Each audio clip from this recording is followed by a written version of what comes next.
ओम शांति। ये बाबा की 5 तारीख की साकार वाणी है। सार है मुरली का। मीठे बच्चे, बाबा आया है तुम बच्चों से दुख धाम का संन्यास कराने। यही है बेहद का संन्यास।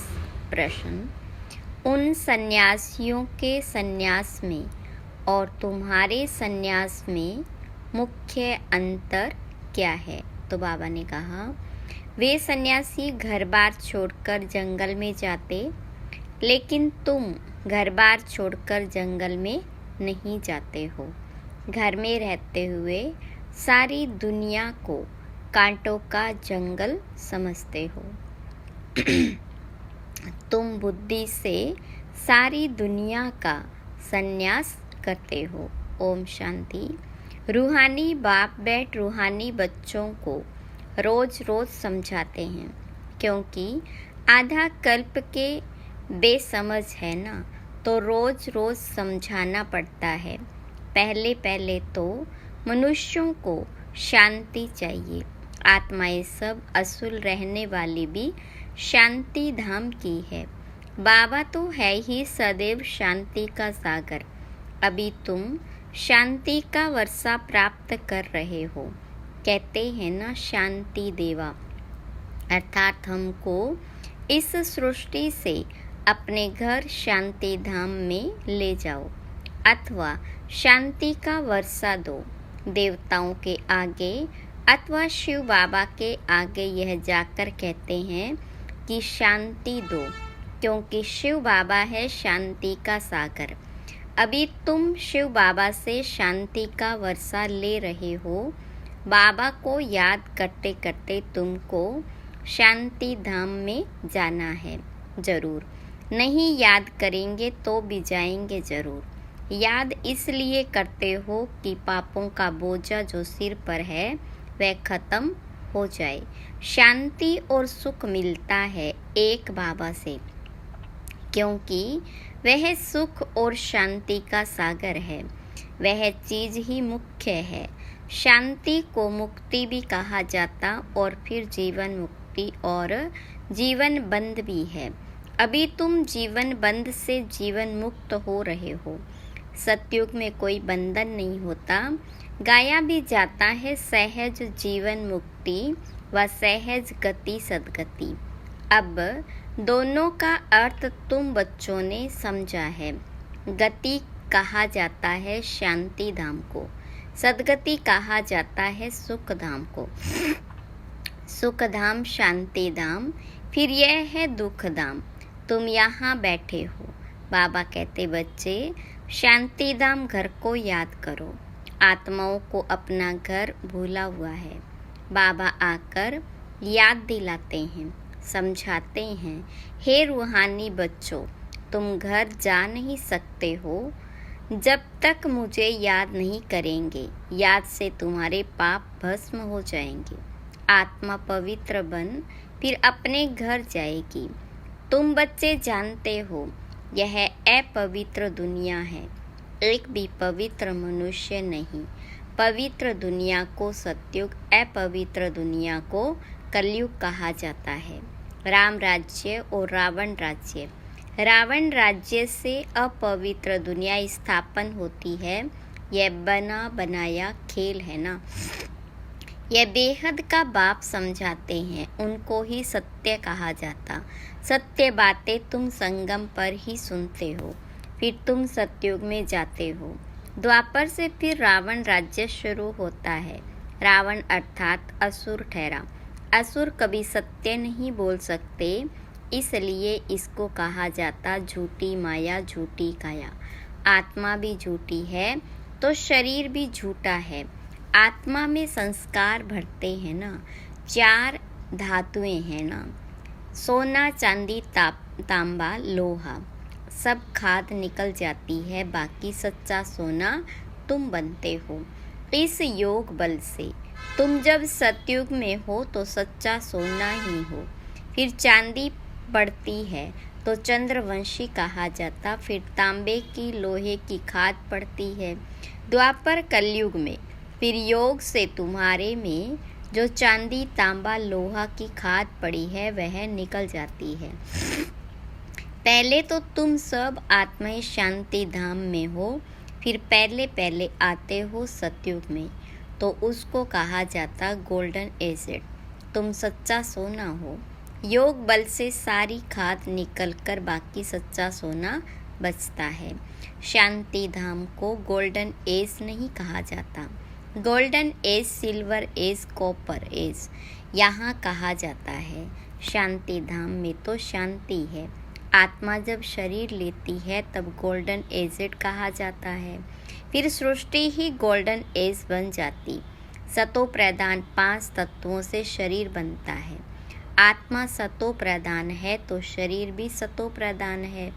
फिर पिछाड़ी में आकर आयरन एजेड शरीर मिलता है, क्योंकि आत्मा में खाद पड़ती है। तो गोल्डन एज, सिल्वर एज इस सृष्टि को कहा जाता। तो अब बच्चों को क्या करना है? पहले पहले शांति धाम जाना है, इसलिए बाबा को याद करना है। तब ही तमो प्रधान से सतो प्रधान बन जाएंगे। इसमें टाइम उतना ही लगता है जितना टाइम बाबा यहाँ रहते हैं।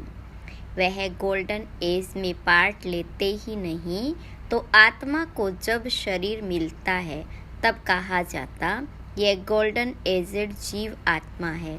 ऐसे नहीं कहेंगे गोल्डन एजेड आत्मा, नहीं, गोल्डन एजेड जीव आत्मा, फिर सिल्वर एजेड जीव आत्मा होती है। तो यहाँ तुम बैठे हो, तुमको शांति भी है तो सुख भी प्राप्त होता है। तो क्या करना चाहिए? दुख धाम का संन्यास, इसको कहा जाता बेहद का संन्यास। उन सन्यासियों का है हद का संन्यास। घर बार छोड़ जंगल में जाते हैं। उनको ये पता नहीं है कि सारी सृष्टि ही जंगल है। यह कांटों का जंगल है, यह है कांटों की दुनिया, वह है फूलों की दुनिया। वह भल संन्यास करते हैं, परंतु फिर भी कांटों की दुनिया में, जंगल में, शहर से दूर दूर जाकर रहते हैं। उन्हों का है निवृत्ति मार्ग, तुम्हारा है प्रवृत्ति मार्ग। तुम पवित्र जोड़ी थे, अभी अपवित्र बने हो। उनको ग्रस्त आश्रम भी कहते हैं। सन्यासी तो आते ही बाद में हैं। इस्लामी बौद्धि भी बाद में आते हैं। क्रिश्चियन से कुछ पहले आते हैं। तो यह झाड़ भी याद करना है, चक्र भी याद करना है। बाबा कल्प कल्प आकर कल्प वृक्ष की नॉलेज देते हैं, क्योंकि खुद बीज रूप है, सत्य है, चैतन्य है। इसलिए कल्प कल्प आकर कल्प वृक्ष का सारा राज समझाते हैं। तुम आत्मा हो, परंतु तुमको ज्ञान सागर, सुख का सागर, शांति का सागर नहीं कहा जाता। यह महिमा एक ही बाबा की है, जो तुमको ऐसा बनाते हैं। बाबा ही यह महिमा सदैव के लिए, सदैव वह पवित्र है और निराकार है।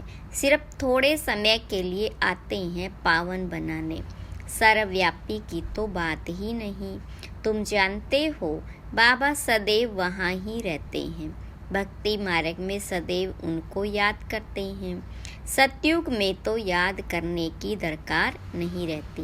रावण राज्य में तुम्हारा चिल्लाना शुरू होता है, वही आकर सुख शांति देते हैं, तो फिर जरूर अशांति में उनकी याद आती है।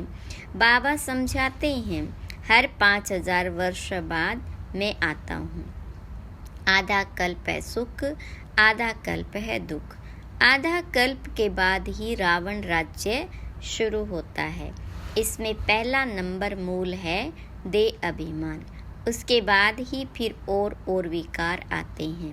अब बाबा समझाते, अपने को आत्मा समझो, देही अभिमानी बनो। आत्मा की भी पहचान चाहिए। मनुष्य तो सिर्फ कहते हैं आत्मा भ्रुकुटी के बीच चमकती है। अभी तुम समझते हो वह है अकाल मूर्त। उस अकाल मूर्त आत्मा का तख्त यह शरीर है। आत्मा बैठती भी भ्रुकुटी में है। अकाल मूर्त का यह तख्त है। सब चैतन्य अकाल तख्त है, वह अकाल तख्त नहीं जो अमृतसर में लकड़ी का बना दिया है। बाबा ने समझाया है, जो भी मनुष्य मात्र है सबका अपना अपना अकाल तख्त है। आत्मा आकर यहाँ विराजमान होती है, सतयुग हो या कलयुग हो। आत्मा का तख्त है ही यह मनुष्य शरीर। तो कितने अकाल तख्त है, जो भी मनुष्य मात्र है अकाल आत्माओं के तख्त है। आत्मा एक तख्त छोड़ झट दूसरा लेती है। पहले छोटा तख्त होता है, फिर बड़ा होता है। ये शरीर रूपी तख्त छोटा बड़ा होता है। वह लकड़ी का तख्त जिसको सिख लोग अकाल तख्त कहते हैं, वह तो छोटा बड़ा नहीं होता। यह किसको भी पता नहीं कि सब मनुष्य मात्र का अकाल तख्त यह ब्रह्मकुटी है। आत्मा अकाल है, कब विनाश नहीं होती। आत्मा को तख्त भिन्न भिन्न मिलते हैं। सतयुग में तुमको बड़ा फर्स्ट क्लास तख्त मिलता है, उनको कहेंगे गोल्डन एजेड तख्त। फिर उस आत्मा को सिल्वर कॉपर आयरन एजेड तख्त मिलता है। फिर गोल्डन एजेड तख्त चाहिए तो जरूर पवित्र बनना पड़े। इसलिए बाबा कहते मामेकम याद करो तो तुम्हारी खाद निकल जाएगी। फिर तुमको ऐसा दैवी तख्त मिलेगा। अभी ब्राह्मण कुल का तख्त है, अभी ब्राह्मण कुल का तख्त है, पुरुषोत्तम संगम युग का तख्त। फिर मुझ आत्मा को यह देवताई तख्त मिलेगा। यह बातें दुनिया के मनुष्य नहीं जानते। देह अभिमान में आने के बाद एक दो को दुख देते रहते हैं, इसलिए इनको दुख धाम कहा जाता है। अब बाबा बच्चों को समझाते हैं, शांति धाम को याद करो जो तुम्हारा असली निवास स्थान है। सुख धाम को याद करो, इनको भूलते जाओ। इनसे वैराग्य ऐसे भी नहीं। सन्यासियों मिसल घर बार छोड़ना है। बाबा समझाते हैं, वह एक तरफ अच्छा है, दूसरे तरफ बुरा है। तुम्हारा तो अच्छा ही है, उनका हठयोग अच्छा भी है बुरा भी है। क्योंकि देवताएं जब वाम मार्ग में जाते हैं तो भारत को थमाने के लिए पवित्रता जरूर चाहिए, तो उसमें भी मदद करते हैं। भारत ही अविनाशी खंड है। बाबा का भी आना यहाँ होता है, तो जहाँ पर बेहद का बाप आते हैं वह सबसे बड़ा तीर्थ हो गया ना। सर्व की सदगति बाबा ही आकर करते हैं, इसलिए भारत ही ऊंच से ऊंच देश है। मूल बात बाबा समझाते, बच्चे याद की यात्रा में रहो। गीता में भी मन मनाभव अक्षर है, परंतु बाबा कोई संस्कृत तो नहीं बतलाते। बाबा मन मनाभव का अर्थ बताते हैं। देह के सब धर्म छोड़ अपने को आत्मा निश्चय करो। आत्मा अविनाशी है, वह कभी छोटी बड़ी नहीं होती। अनादि अविनाशी पार्ट भरा हुआ है, ड्रामा बना हुआ है। पिछाड़ी में जो आत्माएं आती है उनका बहुत थोड़ा पार्ट है। बाकी टाइम शांति धाम में रहते हैं। स्वर्ग में तो आ न सके, पिछाड़ी को आने वाले वहाँ ही थोड़ा सुख वहाँ ही थोड़ा दुख पाते हैं। जैसे दिवाली पर मच्छर कितने ढेर निकलते हैं, सुबह को उठकर देखो तो सब मच्छर मरे पड़े होंगे। तो मनुष्यों का भी ऐसे है, पिछाड़ी में आने वाले ही क्या वैल्यू रहेगी, जैसे जानवर मिसल ठहरे। तो बाबा समझाते हैं यह सृष्टि का चक्र कैसे फिरता है। मनुष्य सृष्टि रूपी झाड़ छोटे से बड़ा, बड़े से छोटा कैसे होता है। सतयुग में कितने थोड़े मनुष्य, कलयुग में कितनी वृद्धि को झाड़ बड़ा हो जाता। मुख्य बात बाबा ने इशारा दिया, ग्रस्त व्यवहार में रहते मामेकम याद करो। 8 घंटा याद में रहने का अभ्यास करो। याद करते करते आखिरीन पवित्र बन बाबा के पास चले जाएंगे तो स्कॉलरशिप भी मिलेगी। पाप अगर रह जाएंगे तो फिर जन्म लेना पड़े। सजाएं खाते हैं, फिर पद भी कम हो पड़ता है। हिसाब किताब चुकतू तो सबको करना है। जो भी मनुष्य मात्र है अभी तक भी जन्म लेते रहते हैं।